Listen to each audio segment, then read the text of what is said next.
고난 속에서 박정희 대통령을 만나기까지 나의 어린 시절. 용에 올라탄 사람은 호랑이나 마소에 올라탄 사람과 비교해 삶을 마주하는 자세가 다르다. 호랑이나 마소를 탄 사람은 중간에 포기하고 뛰어내려도 다칠 수는 있겠지만 죽진 않는다. 그러나 용을 탄 사람은 목표를 포기하고 뛰어내리면 반드시 죽는다. 박정희 대통령과 나는 이러한 기룡지상에 닮은 꼴을 하고 있다. 이상과 목표가 높기에 선천적으로 고난과 죽을 고비가 무수히 많은 것이다.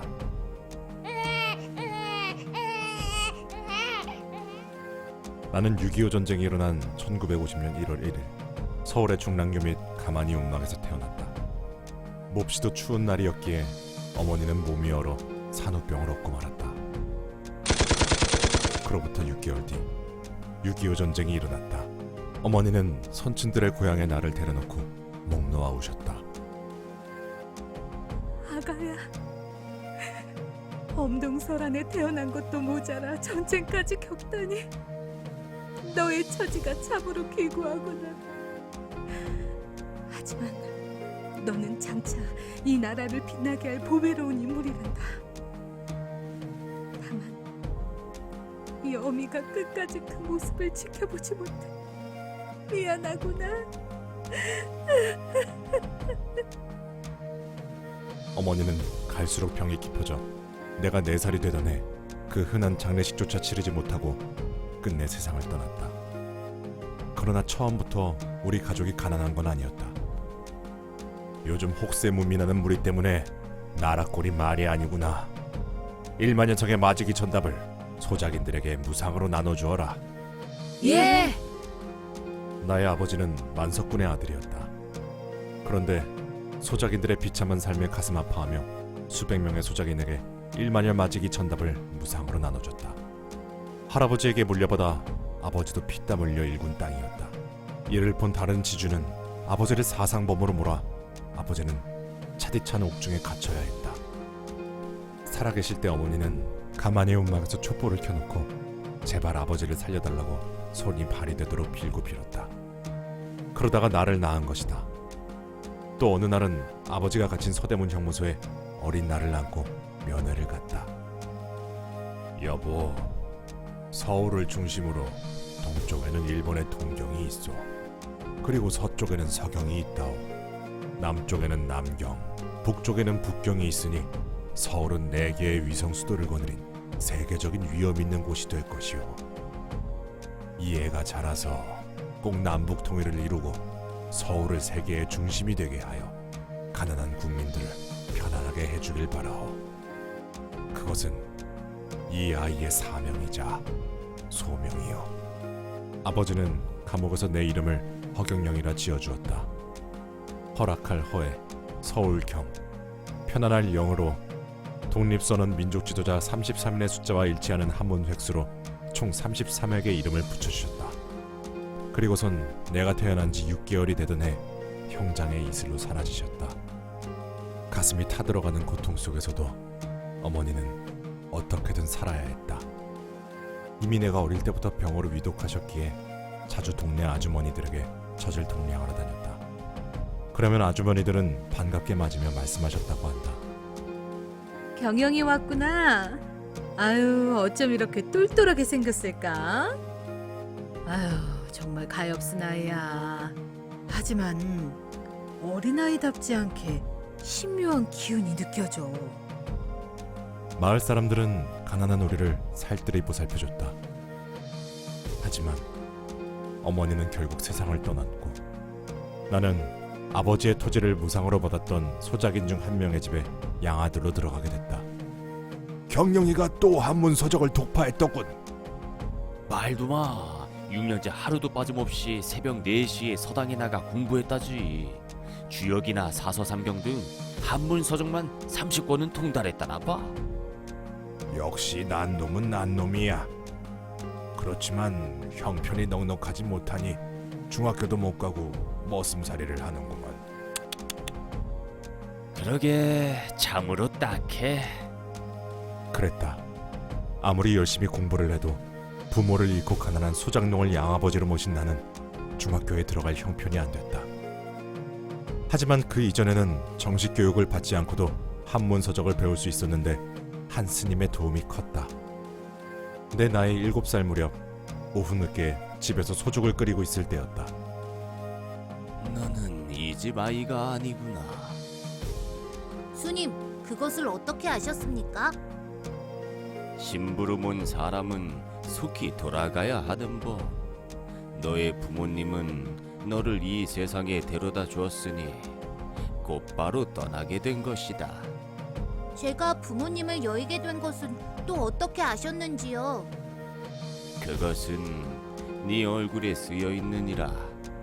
네가 남의 집에 있으면서 너의 양부모 몰래 나에게 곡식을 시주하는 것을 보니 신사임당이 시어머니 몰래 곡식을 시주해 준 덕분에 천기를 누설하면서도 율곡을 살려주신 봉암 선사가 생각나는구나. 그러나 네 얼굴에 있는 미래를 그대로 말해주는 것은 봉암 선사처럼 천기를 누설하는 것이 아니며 네가 하늘로부터 타고난 것을 내가 알려주는 것뿐이니 명심해뒀다가 꼭 그 길로 가려무나. 스님, 말씀은 정말 감사드립니다. 그런데 어째서 스님께서 제게 하시는 말씀은 천기누설이 아닌지요? 천기란 세상을 움직이는 하늘의 법도로서 죄를 지은 자는 그 벌을 피할 수 없고 선을 행한 자는 복을 받지 않으려야 받지 않을 수 없단다. 이는 자연의 이치로서 인간이 이 이치를 역이용하지 못하도록 함부로 사용하면 안 된다는 것이다. 그러나 내가 너에게 말해주는 것은 너의 갈 길을 아무도 바꿀 수 없게 해두었기에 아마 너를 만난 것도 그리고 네가 갈 길을 이야기해주는 것도 하늘의 심부름일 뿐이지 봉암 선사처럼 죽을 사람을 살리려는 것이 아니란다. 하늘의 심부름? 그래, 나는 하늘의 심부름을 따르는 거란다. 그런 거로 너는 지금부터 한문을 배워야 한다. 14살이 되면 이곳 진주의 지리산 자락에 정기를 다 받게 될 터이니 그때는 서울로 가서 삼각산의 정기를 받은 뒤 장차 공부를 열심히 하여 세계적인 지도자가 될 것이다. 푸른 집, 즉 청와대의 열쇠를 4개 가지고 있으니 4번이나 대통령이 될 운명이기도 한단다. 네 부모님의 함자가 무엇인고? 저는 김해허 씨이며 서울경 편안할 영입니다. 그리고 아버지 조남은 허락할 허, 남쪽남, 번세권이며 어머니 조남은 나라조, 개수나무 개, 심을식입니다. 그래, 다시 강조하지만 훌륭한 선물을 주는 사람은 그 대가를 바라지 않고 일찍 떠나는 법이란다. 공자와 석가를 낳은 어머니도 모두 일찍 떠나셨느니라. 그래야 더욱 큰 고통 속에서 강한 열매가 되는 거란다. 큰 나무에서 씨앗이 태어날 수는 있어도 큰 나무 바로 옆에서 자란다면 씨앗은 큰 나무가 될 수 없단다. 큰 나무에 붙어 있는 작은 나무는 햇빛을 볼 수 없지 않겠느냐. 맞습니다, 스님. 가난한 음지에서 젊은 시절을 보내봐야 고통받고 헐벗은 사람들의 가슴을 감동하게 만들 수 있단다.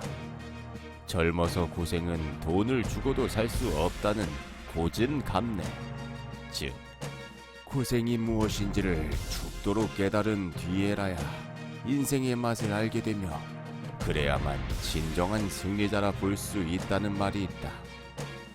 인생의 단맛을 먼저 본 사람은 결국 진정한 인생의 단맛을 2번 다시 볼 수 없다. 어디 보자.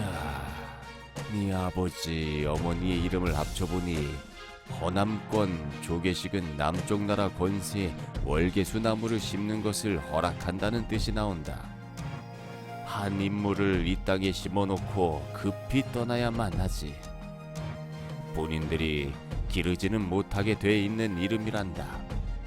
나는 김의 김씨이고 너는 김의 허씨이니 김수로 왕의 한 핏줄로 이어진 큰 인연이 있기에 이렇게 만나게 된 것 같구나. 스님은 감격해서는 이내 내 손을 꼭 붙잡았다. 나는 스님의 따뜻한 온기를 느끼며 그간의 어린 시절을 돌아보았다. 스님의 말처럼 나의 어린 시절은 고통의 연속이었다. 7살의 나이에 나무하고 풀 뜯고 소 먹이고 곤불 떼고 온갖 머슴 일을 하며 초등학교에 다녔다. 그런데 이렇게 스님을 만나고 난 뒤에 크게 느끼는 바가 있어 곧바로 새벽같이 나가 서당에 다니기 시작했다. 그래서 주역 등 30여 권의 한문책을 배워 유학을 끝냈다.